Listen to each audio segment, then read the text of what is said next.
Bonjour et bienvenue, c'est Lézard et nous allons parler aujourd'hui d'un jeu mythique et mondialement connu, Super Mario Bros 3. Sorti en 88, il fait suite à deux opus qui ont également marqué l'univers du monde vidéoludique. La run est un TAS réalisé par Lord Tom et Tompa en 2 minutes 54 secondes et 98 centièmes, en catégorie N-Glitch. C'est-à-dire que le jeu est manipulé pour que la cinématique de fin soit lancée le plus vite possible. Cette catégorie est assez spécifique, puisqu'on ne se limite plus à jouer dans des conditions optimales, mais le taser va jusqu'à reprogrammer le processeur de la console afin de lui faire lire la cinématique de fin. Je souhaitais absolument vous présenter cette run, car elle démontre bien jusqu'où peut aller un TAS lorsqu'une communauté importante travaille sur un jeu.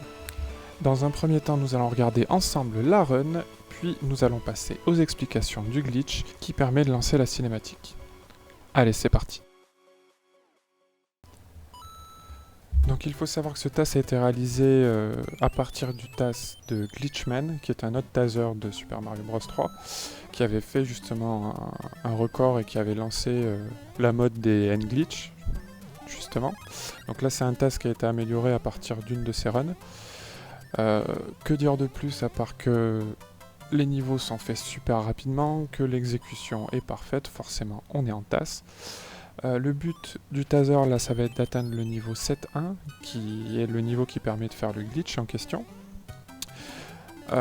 Pour ceci il va devoir donc aller chercher deux flûtes qui sont des items cachés en fait du jeu qui permettent d'accéder à des warp zones, donc des raccourcis sur les différents mondes. Donc la première flûte est située dans le niveau suivant, à savoir le niveau 3.1, 1.3 pardon, et la deuxième flûte est située dans le premier château. Donc là, une nouveauté de Super Mario Bros 3, la Raccoon Suit, qui est la combinaison de raton laveur qui permet à Mario de voler. En TAS, il va en abuser puisque, avec une certaine manipulation, une suite consécutive de touches, on peut avoir Mario qui vole indéfiniment et qui ne ratterrit plus jamais. Donc ça, il va l'utiliser sur le niveau suivant. Donc là, la première flûte est récupérée et on va au château récupérer la deuxième flûte.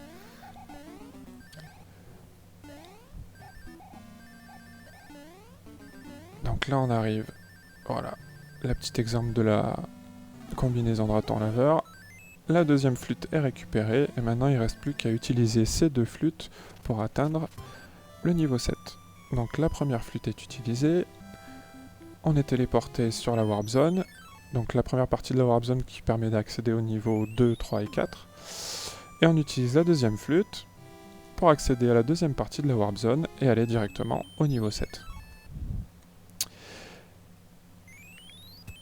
Donc là, on attaque le 7-1, la fin est proche, et ça va aller très vite.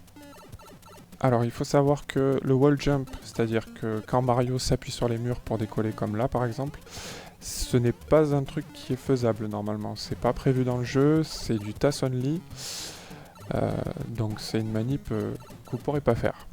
Voilà, on attaque le glitch, le jeu fait n'importe quoi. Donc là on a un scrolling vertical dans le noir. La musique est toujours là, donc c'est que le jeu n'a toujours pas planté.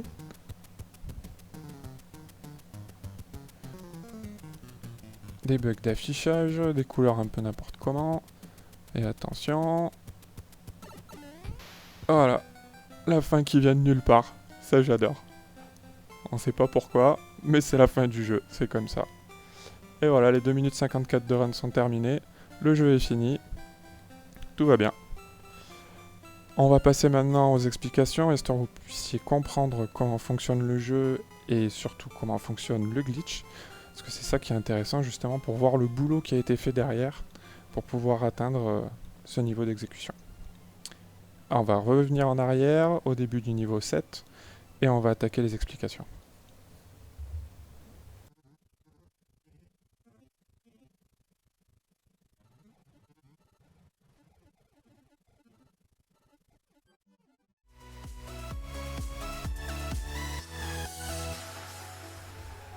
Et nous allons commencer avec une petite explication sur le fonctionnement du jeu déjà. Sur la droite de l'écran, je vous ai affiché le Memory Watch avec les adresses qui nous intéressent pour le glitch.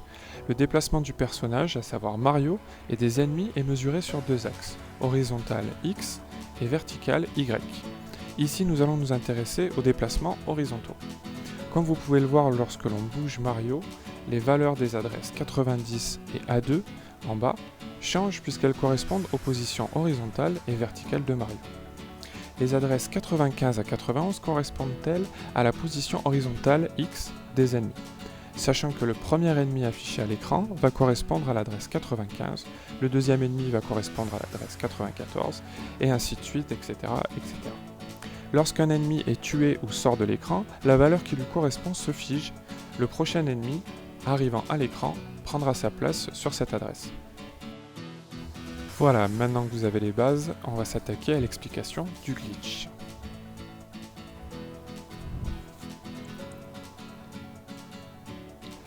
Pour réaliser ce glitch, 3 conditions doivent être remplies et ce à la frame près. Sachant que nous sommes à 60 fps, frames par seconde, on parle donc de synchronisation au centième de seconde. Afin de lancer le glitch, le taser doit faire apparaître un bloc glitché, c'est-à-dire un bloc qui apparaît suite à un bug d'affichage causé par l'exécution d'un autre glitch. Pour notre cas, c'est le pipe glitch ou glitch du tuyau qui est utilisé. Il se fait en appuyant vers le bas lorsque Mario rebondit contre le côté d'un tuyau. Réalisé à la frame près, le jeu croit que Mario est au-dessus du tuyau et démarre l'animation de descente, tout en affichant notre fameux bloc glitché. Ce bloc glitché va justement faire bugger le processeur de la console et l'obliger à lancer une routine qui va lire les adresses de RAM dans l'ordre décroissant. C'est à cet instant précis, je vous rappelle que l'on parle toujours de centièmes de seconde, que la deuxième condition doit être remplie. Les valeurs 143, 225 et 32 doivent être stockées dans 3 adresses de la RAM consécutives. Pour notre cas, ce sera les adresses 95, 94 et 93. Et pour finir, la troisième et dernière condition, qui va lancer la cinématique de fin, concerne la position horizontale de Mario, soit l'adresse 90, qui doit être située entre les valeurs 232 et 240. Maintenant qu'on a vu la théorie, on va passer à la pratique. Donc on va revoir le niveau 7.1, c'est-à-dire la fin de la run. Donc pour vous expliquer tout ce qu'il fait avant de faire le glitch, donc à savoir tuer les ennemis, monter, descendre, utiliser la carapace, tout ça c'est pour préparer nos 3 adresses et qu'on ait les valeurs au bon moment à la frame, c'est-à-dire à celle-ci. Voilà, donc ici on a notre fameux bloc glitché qui est apparu puisqu'il a fait le pipe glitch. Les adresses qui sont déjà sur les bonnes valeurs, donc la 95 à 143, la 94 à 225 et la 93 à 32. Donc là le processeur va commencer à lancer sa routine et lire les adresses de la RAM. On va avoir droit à un gros bug d'affichage puisque comme il a fait un pipe glitch, le jeu va lancer un scrolling horizontal, c'est-à-dire qu'il va déplacer l'image vers le haut, comme ceci. Et pendant toute la phase de scrolling, le jeu va complètement bugger puisque le processeur est occupé à faire autre chose, à savoir lire les adresses de la RAM. Il ne reste plus qu'une condition à remplir, à savoir l'adresse 90 qui doit être sur la valeur entre 232 et 240, et c'est ce qui va se passer au moment précis où Mario va réapparaître, maintenant. Donc là vous voyez l'adresse 90 est à 231, il ne reste plus qu'à l'incrémenter de 1 pour pouvoir enclencher le glitch, et c'est ce qui va se passer à la frame suivante, maintenant. Voilà, je vous laisse imaginer la quantité de boulot qu'il y a derrière, le nombre de personnes qui a dû bosser pour pouvoir atteindre un niveau de connaissance du jeu aussi important. Je vous rappelle que c'est un task de Lord Tom et de Tompa réalisé en 2 minutes 54 secondes et 98 centièmes. J'espère que cette vidéo vous aura plu, que j'ai été clair dans les explications. Si vous avez des questions, n'hésitez pas dans les commentaires. Mettez des pouces en l'air, partagez la vidéo et je vous dis à très vite.